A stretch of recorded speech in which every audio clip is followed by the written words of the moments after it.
হয়তো একদিন সব ঠিক হয়ে যাবে, কিন্তু তারপরও আপনার মনে থাকবে বিষণ্ণ বিকেলগুলোতে কেউ আপনার পাশে ছিল কিছু না। একদিন ঠিক হয়ে গেলেও আপনার মনে থাকবে খাবার খেতে বসেও কেঁদেছিলেন আপনি, কিছুতেই আপনি নিজেকে আটকে রাখতে হঠাৎ পারেননি। করেই মনে পড়ে যাবে আপনার দুর্দিনে সবচেয়ে কাছের মানুষগুলোই ছেড়ে গিয়েছিল তো আপনাকে। Hello everyone, welcome to my new another blog. কেমন আছেন আপনারা সবাই? আশা করছি সবাই অনেক ভালো আছেন, আমিও ভালো আছি। নতুন আরও একটি ব্লগে আপনাদের সবাইকে স্বাগত। মানুষের জীবনে এমন কিছু সময় আসে যে পুরো রাতটাই সে নির্ঘুমভাবে কাটিয়ে দেয়, এপাশ ওপাশ করে এক ফোঁটাও চোখে ঘুম আনতে পারে হয়তো না। একদিন সব ঠিক হয়ে যাবে, আবার নাও হতে পারে, তবে কিছু মানুষের কথা, ব্যবহার, মুহূর্ত সবকিছুই আপনার মনে যা থাকবে। আপনি খুব করে চাইলেও কখনোই ভুলতে পারবেন না, কখনোই না। মানুষের জীবনটা আসলে রং বেরং দিয়ে সাজানো, আজকে ভালো কালকে হয়তো খারাপ। কখনো খুব সুখ, আবার হয়তো কখনো খুব মন খারাপ, দুঃখ। যাই হোক, এভাবেই দিন পার হয়ে যাচ্ছে, আর সবকিছুর মধ্যে একটু ভালো থাকা চাই, একটুকু মানসিক সুখ চাই, আর তো কিছু ঘুম না। থেকে উঠে নাস্তা করে নিয়েছিলাম, আর এখানে অনেকগুলো বাজার নিয়ে আসছিল বাবা,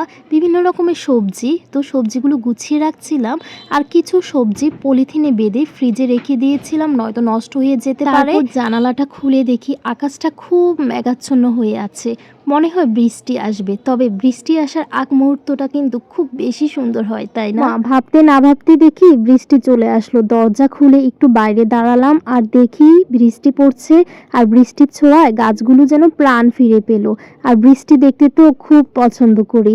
আর তারপর রান্নাঘরে চলে গেলাম, দেখি সব সবজি কেটে রাখা হয়েছে, রান্না করা হবে শুটকির তরকারি।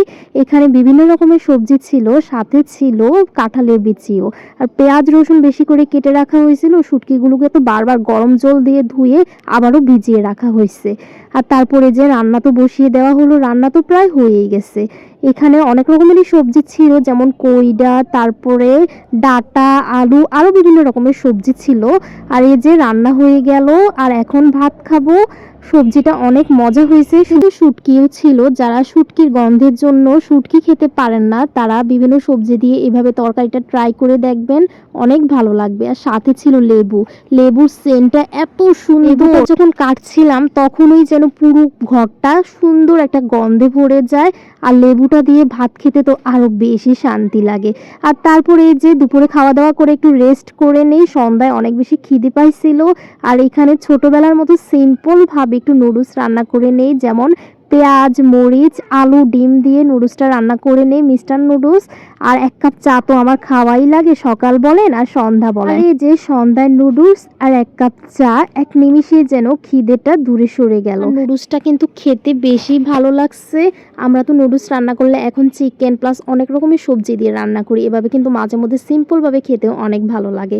আর তারপর একটু পড়াশোনা নিয়ে বসলাম, আর কি সারাদিন তো কত ব্যস্ত থাকি, পড়াশোনার সময়ই পাই না। কিন্তু একটু না পড়লে হয়, পড়তে তো হবেই, সামনে যেহেতু পরীক্ষা দিতে হবে।